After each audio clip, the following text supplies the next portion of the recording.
Kidney patient का मतलब कि उनका बीपी बहुत हाई है, बहुत हाई मतलब 200/100 दवाई से भी कंट्रोल नहीं हो रहा, नंबर 1। बॉडी में स्वेलिंग है, सूजन है, नंबर 2। यूरिन आउटपुट आधे लीटर से कम है, नंबर 3। एक्सट्रीम वीकनेस है। एक्सट्रीम वीकनेस क्यों? जब पानी बॉडी में जमा हो जाएगा, हार्ट लंग्स ठीक से काम नहीं करेंगे तो कमजोरी आएगी, नंबर 3। और साथ ही में उल्टी आती है, इचिंग होती है, तो ये 5 चीजें हैं। तो इसका मतलब आप किडनी के पेशेंट हैं। अब क्या करना है? ये time as medicine, food as medicine and 0 volt, ये तो करना ही करना है सभी को। इसके अलावा हॉट वाटर इमर्शन।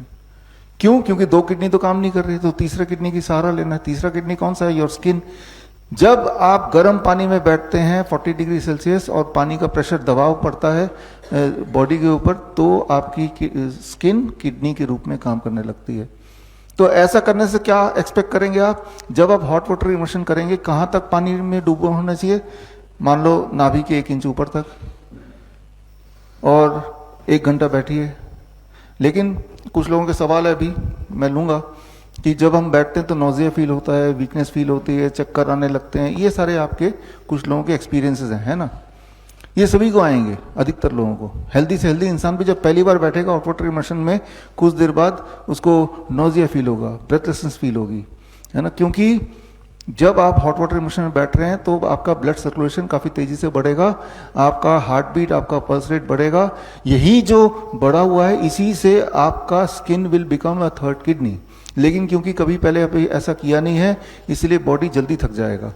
इसीलिए पहली बार जब आप करते हैं तो पानी का लेवल नाभि से थोड़ा ऊपर तक ही हम रखते हैं और आधे घंटे ही बैठने बोलते हैं।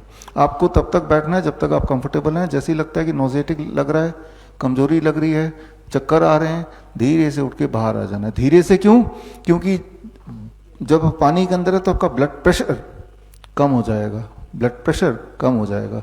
तो जब पानी से बाहर आएंगे तो उसके लिए ऐसे बैठे हैं, उठना पड़ेगा ना। जैसे ही उठते हैं हम तो हमारे बॉडी का प्रेशर डिफरेंस चेंज हो जाता है। It is called postural hypotension. ऐसे बैठे हैं, अलग प्रेशर है। खड़े होने के बाद हार्ट को जोर लगाना पड़ेगा ब्लड को और ऊपर तक भेजने के लिए। हार्ट तो अभी यहाँ था, यहाँ आ गया। ये जो डिफरेंस है, तो इसमें हो सकता है कि लड़खड़ा जाएं, आप गिर जाएं। तो सोच समझ के धीरे धीरे पकड़ के फिर बैठ के निकल के सहारे से बाहर जाके बैठ जाओ 2-4 मिनट। अब आपकी बॉडी की रिदम बाहर के हिसाब से हो गई, आउटसाइड एनवायरमेंट, पानी के इनसाइड एनवायरमेंट से आउटसाइड एनवायरमेंट।